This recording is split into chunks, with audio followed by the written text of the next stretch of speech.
کہ جو 26 نومبر کا دن ہے، اس دن تحریک انصاف والے جو ہیں وہ بڑی آسانی کے ساتھ تمام رکاوٹیں عبور کر کے اسلام آباد میں داخل ہو گئے. ٹھیک ہے جی.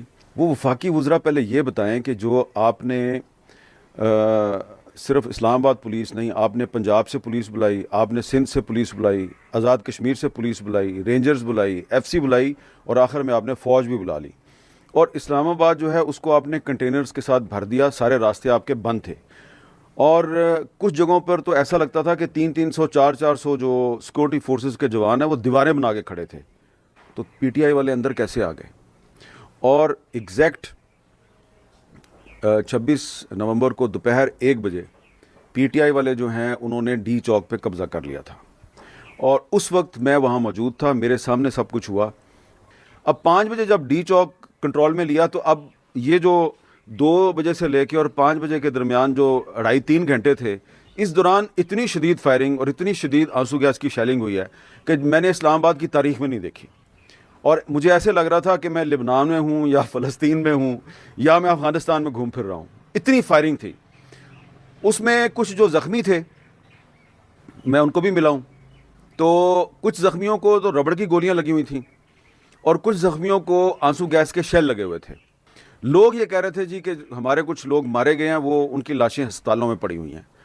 اس کے بعد 5:30-6 بجے کے قریب، کیونکہ ہمارا جو دفتر ہے وہ بالکل ڈی چوک کے پاس ہے، تو ہمیں جو ہے نا وہ آرڈر آیا کہیں سے کہ آپ اپنی بلڈنگ جو ہے اس کی بتیاں بجھائیں اور ادھر سے رفو چکر ہو جائیں.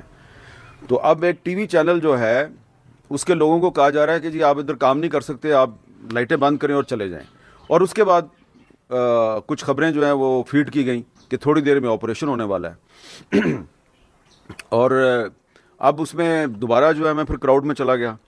جب میں دوبارہ کراؤڈ میں گیا تو وہاں پر اب اندھیرا بھی ہو چکا تھا، کیونکہ جو پی ٹی آئی کے بہت سے رہنما تھے، میں کسی کا نام نہیں لیتا، وہ ورکرز کو کہہ رہے تھے کہ اندھیرا ہو گیا، اب انہوں نے سیدھی گولیاں چلانی ہیں، آپ ادھر سے چلے جائیں. ورکر کہہ رہے تھے کہ ہمیں بشرا بی بی نے کہا تھا کہ جب تک عمران خان نہیں آئے گا آپ نے ادھر سے نہیں جانا. گولیاں چل رہی تھیں، کریک ڈاؤن شروع ہو گیا تھا. پی ٹی آئی کا ورکر جو ہے وہ اپنی جگہ پہ کھڑا رہا ہے. میڈیا کی ریپوٹیشن تباہ ہو گئی. میڈیا جو ہے وہ اس کو اجازت نہیں مل رہی تھی کہ آپ نے حقائق کو رپورٹ کرنا ہے. تو یہ جو اگر کریک ڈاؤن ہوا ہے، سیدھی گولیاں چلائی گئی ہیں جو کہ چلائی گئی ہیں اور میرے سامنے چلائی گئی ہیں، اور میں نے لوگوں کو دیکھا ہے، زخمی بھی ہوئے ہیں. تو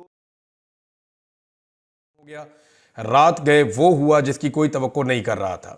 یعنی یہ کسی کے دماغ میں نہیں تھا کہ سیدھی گولیاں نہتے شہریوں کے اوپر چلائی جا سکتی ہیں. اس کے بارے میں سب کو یقین تھا کہ ایسا نہیں ہوگا. یعنی یہ تو سب کو پتا تھا کہ آنسو گیس کی شیلنگ ہوگی، گرفتاریاں ہو سکتی ہیں، ٹارچر ہو سکتا ہے، لاٹھی چارج ہو سکتا ہے، واٹر کینن کا استعمال کیا جا سکتا ہے، مرچوں والا پانی پھینکا جا سکتا ہے. یہ ساری چیزوں کا سب کو آئیڈیا تھا. لیکن یہ کسی کو نہیں پتا تھا کہ ریئل بلیٹس، جو حقیقی گولیاں ہیں، اصل گولیاں، وہ چل جائیں گی اور وہ گولیاں چلا کر لوگوں کو مارا جائے گا. اس کے بارے میں کسی کو آئیڈیا نہیں تھا.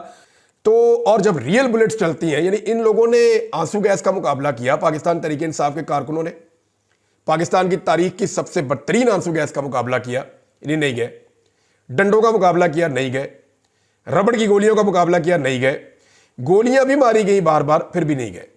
لیکن جب اندھا دھند فائرنگ ہوئی اور بہت سارے لوگوں کو بلٹس لگی ہیں، ابھی جو میرے پاس اطلاع آئی اس میں صرف ایک ہاسپٹل کا ڈیٹا ہے، دوسرے کسی اسپتال کا ڈیٹا ابھی نہیں ہے، اور یہ پولی کلینک ہاسپٹل کا ڈیٹا ہے. اور اس کے مطابق 28 لوگ جو ہیں ان کو بلٹ انجری آئی ہے. پاکستان تحریک انصاف نے جو بتایا کہ ان کے 8 لوگ جاں بحق ہو گئے. یہ اب تک کے ڈیٹا کے مطابق ہے. جبکہ پاکستان تحریک انصاف کے کچھ لوگ کنٹینیوسلی یہ کہہ رہے ہیں کہ جب لائٹیں بند کی گئیں 9 بجے کے بعد، آپریشن شروع کیا گیا ڈی چوک پہ، تو کچھ دکھائی نہیں دے رہا تھا. چاروں طرف سے شیلز چل رہے تھے اور چاروں طرف سے گولیاں بھی چل رہی تھیں، اور پھر آگ لگائی جا رہی تھی، اور بہت تیزی سے لوگوں کو گولیاں لگی ہیں، جن میں 8 کے کوائف اب تک ہمارے پاس پہنچ چکے ہیں. تحریک انصاف کہہ رہی ہے درجنوں لوگوں کو گولیاں لگی ہیں اور بھی لوگ شہید ہوئے ہیں، لیکن 8 کے کوائف اب تک ہمارے پاس آئے ہیں.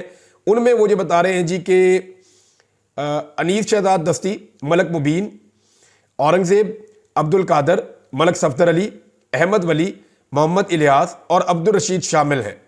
اور اس میں جو مناظر ہم نے دیکھے ناظرین وہ انتہائی افسوسناک ہیں. جو اسپتال سے مناظر آ رہے ہیں وہ تو ہم شیئر بھی نہیں کر سکتے، دل دہلا دینے والے مناظر ہیں. ایسا کسی نے نہیں سوچا تھا کہ ریاست اس طرح گولی چلائے گی. بہرحال تحریک انصاف نے کہا جی کہ ہم کوئی مسلح جتھا نہیں ہے یا کوئی مسلح تنظیم نہیں ہے کہ ہم ان چیزوں کا مقابلہ کریں, گولیوں کا مقابلہ کریں. ہم پرامن شہری ہیں اور ہم احتجاج کرنے کے لیے, اپنا حق لینے کے لیے آ رہے تھے اور جمہوری طریقے سے آ رہے تھے, اور ہم نے تمام صعوبتیں, تمام رکاوٹیں, تمام تشدد اور وحشیانہ بربریت برداشت کی. ہمارے کارکن ڈی چوک پہنچے مگر اپنے شہریوں کے لاشوں کے انبار لگانے کی ہم اجازت نہیں دے سکتے.